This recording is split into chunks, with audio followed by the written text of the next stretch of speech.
साथियों नमस्कार। Teachers academy online coaching institute से मैं हूं अम्बरीश शुक्ला। आप सबका बेहद स्वागत है आपके अपने चहते संस्थान में। आज एक अच्छी खबर लेकर आया हूं उन छात्रों के लिए, उन प्रतियोगियों के लिए जो ईएमआरएस का फॉर्म किसी कारणवश नहीं भर पाए थे या उनका फॉर्म अधूरा छूट गया था। रजिस्ट्रेशन कर लिए थे, पेमेंट नहीं हो पाया था, पेमेंट कर रहे थे, वेरीफाई नहीं हो पाया था, यानी कि 3 चरणों में जो फॉर्म भरा जाता था उसमें किसी कारणवश नहीं हो पाया था पूरा। अब उनके लिए एक बेहतरीन अवसर ईएमआरएस ने दिया है कि वो फॉर्म दोबारा भर सकते हैं। एकलव्य मॉडल रेजिडेंशियल स्कूल में अध्यापक बनने का सपना आप साकार कर सकते हैं और हिंदी का अध्यापक बन सकते हैं। हिंदी के अध्यापक बनने की योग्यता की बात करें तो टीजीटी, ट्रेंड ग्रेजुएट टीचर के लिए एक सामान्य सी योग्यता रखी गई है। अगर आपका ग्रेजुएशन में 50% है और ग्रेजुएशन में 50% किसमें मांगा गया है, उस विषय में आपका 50% है, यानी कि मान लीजिए आप हिंदी विषय से तैयारी कर रहे हैं तो हिंदी में यदि आपका 50% है ग्रेजुएशन में, स्नातक में, तो आप यहाँ पर फॉर्म भर सकते हैं।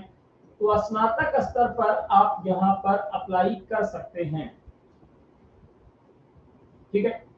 दूसरा जो सबसे महत्वपूर्ण बात है कि अगर आप यहाँ पर सीटेट पास हैं तभी आप अप्लाई कर सकते हैं। तो सीटेट जो है वह जूनियर स्तर का होना चाहिए, सेकंड लेवल का होना चाहिए और आपका इसके साथ साथ बीएड तो होना ही चाहिए, तो आप जानते ही हैं।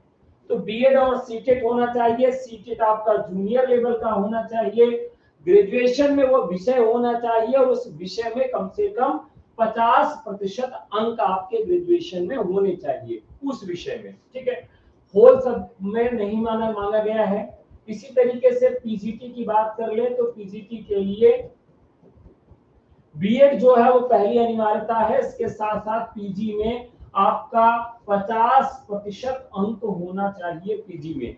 तो टीजीटी और पीजीटी के लिए उम्र की बात कर ले तो टीजीटी के लिए 35 साल और पीजीटी के लिए 40 साल उम्र है। इसके अलावा जो कैटेगरी के छात्र हैं, महिलाएं हैं, उनके लिए अलग से उम्र में छूट का प्रावधान किया गया है। अब एक बड़ा प्रश्न उठता है कि ये फॉर्म रीओपन क्यों किए गए। रीओपन करने का एक कारण था कि बहुत सारे लोगों का फॉर्म भरने से रह गया था, छूट गया था और कुछ लोग कोर्ट भी गए हुए हैं। तो कोर्ट की जो इसकी सुनवाई है अभी पूर्ण नहीं हुई है।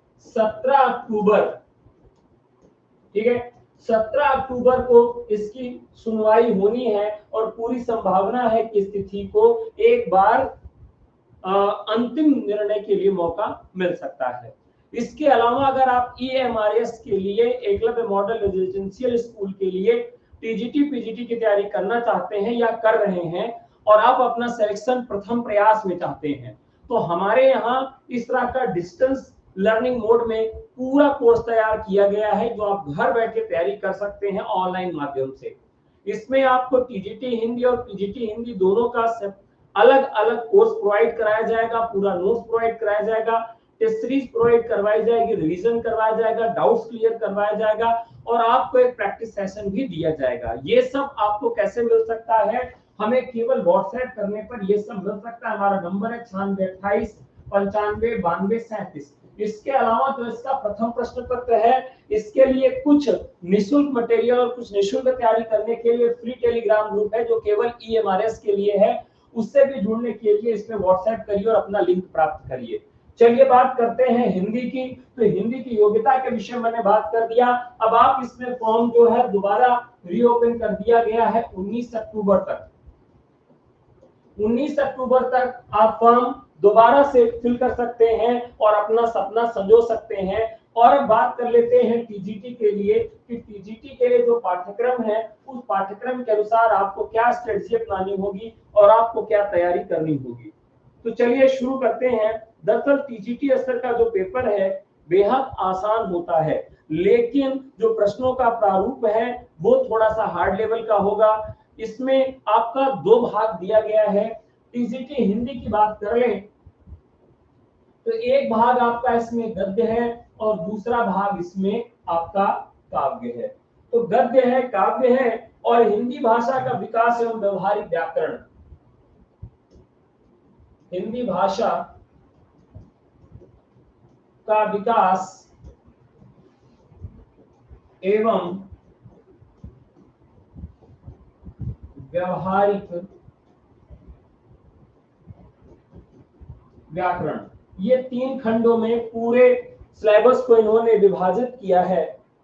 गद्य साहित्य में हिंदी साहित्य का उद्भव विकास पढ़ना है, उपन्यास पढ़ना है, कहानी पढ़ना है, नाटक पढ़ना है, एकांकी, निबंध, यात्रा वृत्तांत, संस्मरण, आत्मकथा, रिपोर्टाज पर आधारित प्रश्न होंगे। यानी कि सब कुछ पढ़ना, कुछ नहीं छोड़ना है। काव्य भाग में हिंदी काव्य का विकास, आदिकाल, भक्तिकाल, निर्गुण काव्य, सगुण काव्य, रीति में सूफी काव्य, रीतिकाल, आधुनिक काल, और आधुनिक काल में भारतेंद्र योजी, छायावाद, प्रगतिवाद, प्रयोगवाद, नई कविता और समकालीन कविता। यानी कि यहाँ भी आपको सब कुछ पढ़ना है। हिंदी भाषा का विकास और व्यवहारिक व्याकरण में हिंदी भाषा का विकास, उपभाषा एवं बोलियां, तो भाषा, उपभाषा और बोली संबंधित प्रश्न होगा। देवनागरी लिपि होगा, देवनागरी का विकास, देवनागरी उसकी अवस्थाएं, और वर्ण विचार आपको पढ़ना है, उच्चारण, वर्तनी एवं संधि पढ़ना है, शब्द पढ़ना है, विकारी विकारी, वाक्य रचना, अलंकार, शब्द शक्तियां, मुहावरे, अपठित गद्यांश, संविधान में हिंदी की स्थिति, ये आपको पढ़ना है। इन सब के लिए किताब आपको बता दूं तो गद्य के लिए आपको रामचंद्र तिवारी की किताब बेस्ट है। रामचंद्र तिवारी की किताब से ही सारे प्रश्न गद्य वाले बनाए जाते हैं, और काव्य वाले जो सारे प्रश्न हैं वो रामचंद्र शुक्ल की किताब से बनाए जाएंगे। ठीक है, रामचंद्र शुक्ल की किताब से काव्य वाले प्रश्न बनाए जाएंगे।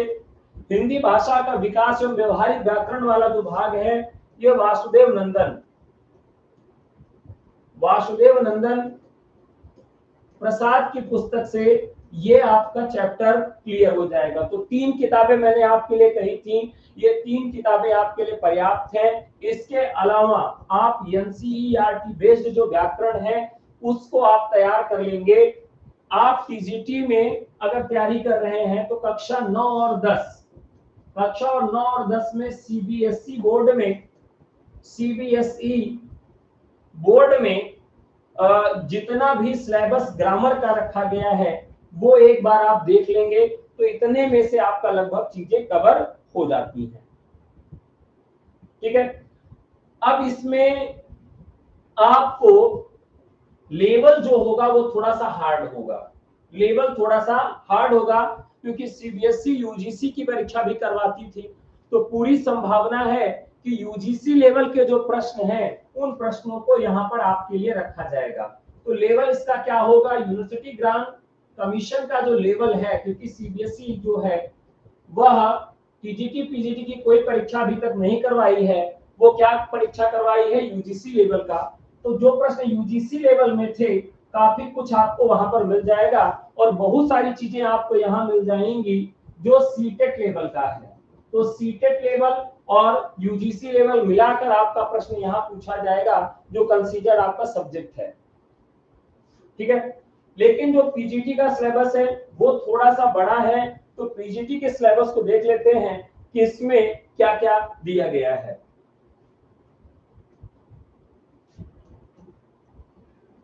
पीजीटी का जो सिलेबस है, इस पीजीटी के सिलेबस में भी वही चीजें हैं। आपको गद्य पढ़ना है, आपको पद्य पढ़ना है, लेकिन यहाँ पर आलोचनात्मक प्रश्न भी आपसे पूछे जाएंगे, प्रवृत्ति मूलक प्रश्न भी पूछे जाएंगे, स्थापना और तर्क भी प्रश्न पूछे जाएंगे, और अनुक्रम लगाने के लिए भी प्रश्न पूछे जाएंगे। तो इस दृष्टिकोण से टीजीटी की परीक्षा पीजीटी से आसान होगी और पीजीटी आपका कठिन होगा। ठीक है, इसमें क्या है, व्याकरण एवं रचना,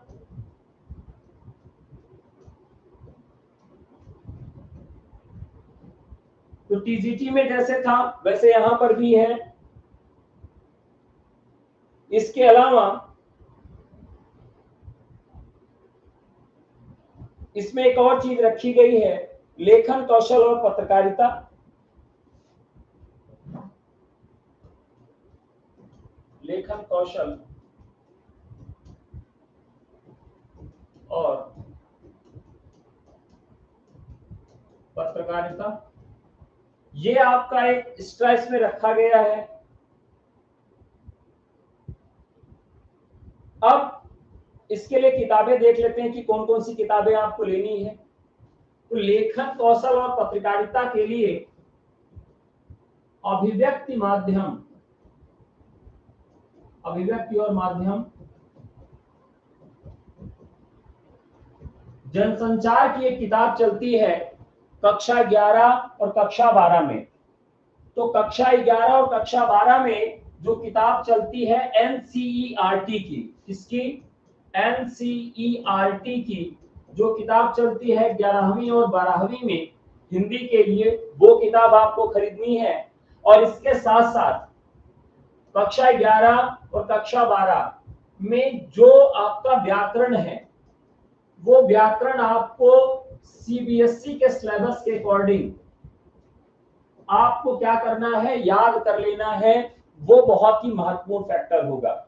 इसके अलावा दोनों को अगर तैयारी आप साथ में कर रहे हैं तो दोनों की तैयारी आप साथ में भी कर सकते हैं। कुछ किताबें आपको लेनी पड़ेंगी। आप किताबों को नोट कर लीजिएगा। हिंदी साहित्य का सरल इतिहास पहली किताब। दूसरी किताब है हिंदी साहित्य का इतिहास। ये किताब है रामचंद्र शुक्ल की। तीसरी किताब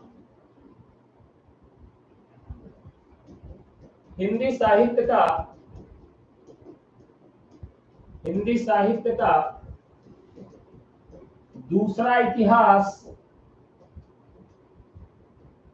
किताब है बच्चन सिंह की। ठीक है, ये 3 किताबें इतिहास के लिए हो गई। चौथी किताब रामचंद्र तिवारी हिंदी गद्य साहित्य, हिंदी गद्य साहित्य विकास के नाम से मिलेगी। तो रामचंद्र तिवारी किताब गद्य साहित्य के लिए लेना है। पांचवी किताब वासुदेव नंदन प्रसाद का व्याकरण की किताब, और इसमें ही किताब एक और ले सकते हैं हिंदी की, हरदेव बाहरी की। ठीक है, इसके अलावा एनसीईआरटी की अभिव्यक्ति और माध्यम, जो जनसंचार के लिए किताब है, वो किताब आपको यहां पर ले लेनी है। इसके अलावा आपको पुराना प्रश्न पत्र,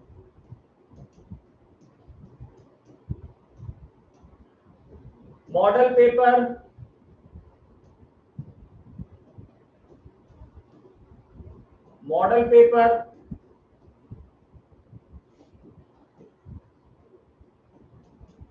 एनवीएस का पुराना पेपर, एनवीएस में हिंदी का जो पेपर है पुराना वाला, वो आपको लेना है।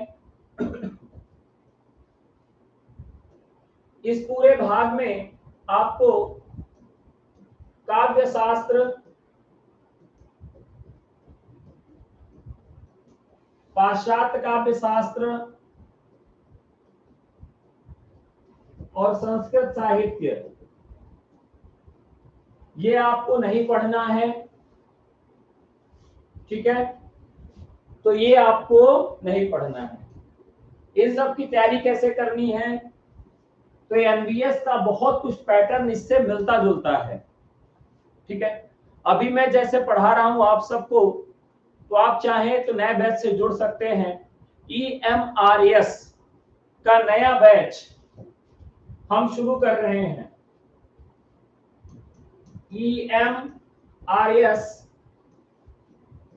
टीजीटी और पीजीटी हिंदी का नया बैच नया बैच शुरू कर रहे हैं, उसमें आप जुड़ने के लिए व्हाट्सएप कर सकते हैं 9628 95 92 37 पर। इसके अलावा पैटर्न देख लीजिए कि क्या क्या और किस तरह के प्रश्न पूछे जाएंगे ये हमारे इसमें हिंदी में। तो एक तो प्रश्न होंगे स्थापना और तर्क के, दूसरा प्रश्न होगा अनुक्रम पर आधारित, तीसरा प्रश्न होगा विधा की पहचान, मतलब पूछा जाएगा कि विधा किस या रचना किस विधा की है, चौथा रचना रचनाकार,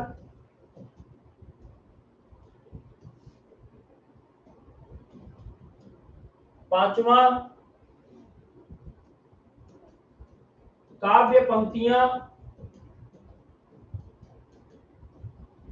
छठवां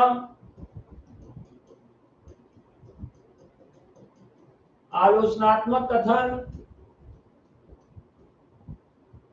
सातवां एनसीईआरटी बेस्ड व्याकरण के उदाहरण,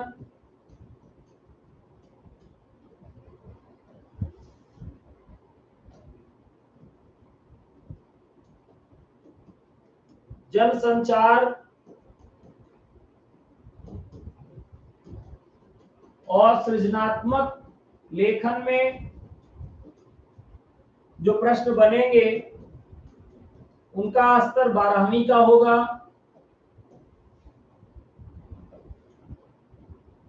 इसके अलावा कुछ प्रश्न ऐसे होंगे जो राजभाषा यानी कि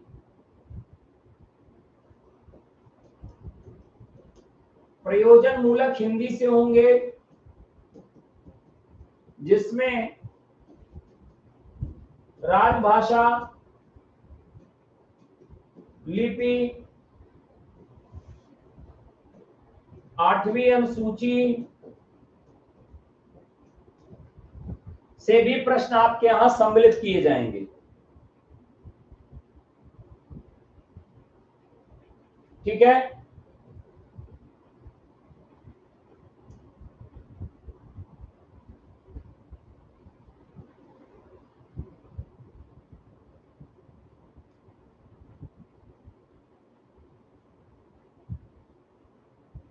तो एक अच्छी बात आपके लिए यहां पर यह है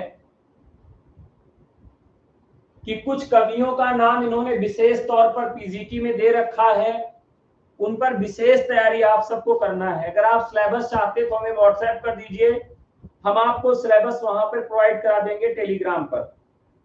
हिंदी का एक प्रैक्टिस ग्रुप भी है जिसमें प्रैक्टिस कराई जाती है निःशुल्क, उसमें भी अगर आप जुड़ना चाहते हैं तो हमें व्हाट्सएप करके आप जुड़ सकते हैं।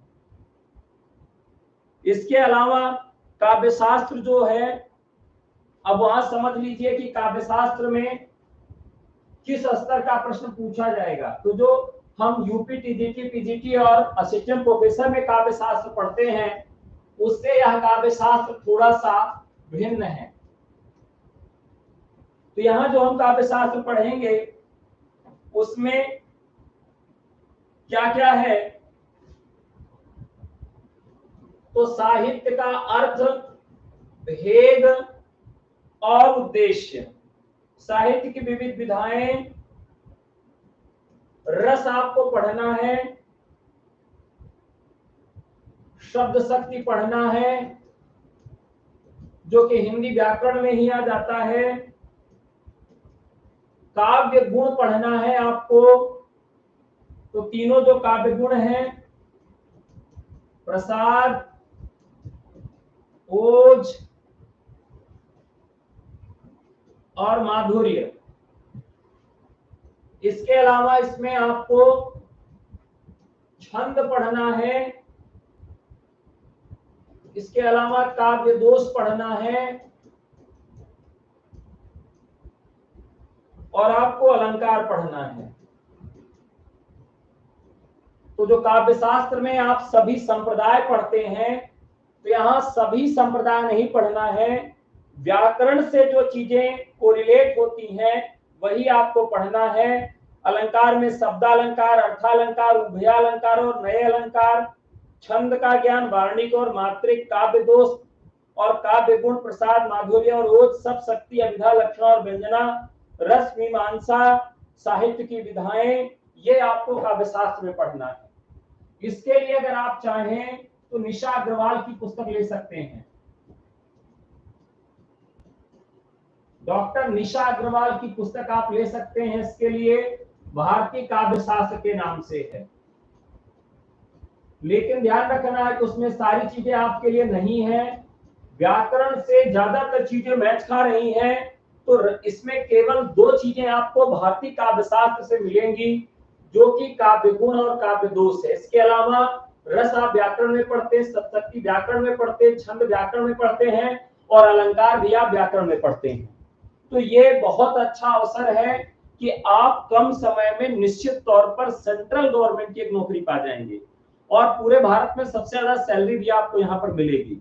अगर आप मुझसे पढ़ना चाहते हैं तो निश्चित तौर पर आपका चयन सुनिश्चित कराने का मैं पूरा प्रयास करूंगा। बस आपको एक काम करना है, हमको व्हाट्सएप करना है, हमारी टीम आपसे खुद संपर्क करेगी। तो हमारा व्हाट्सएप नंबर एक बार फिर से नोट कर लीजिए, 9628959237। तो आज के लिए इतना ही, फिर आप सबसे मुलाकात होगी एक नए सेशन में। तब तक के लिए नमस्कार, जय हिंद, धन्यवाद, शुभ दिन।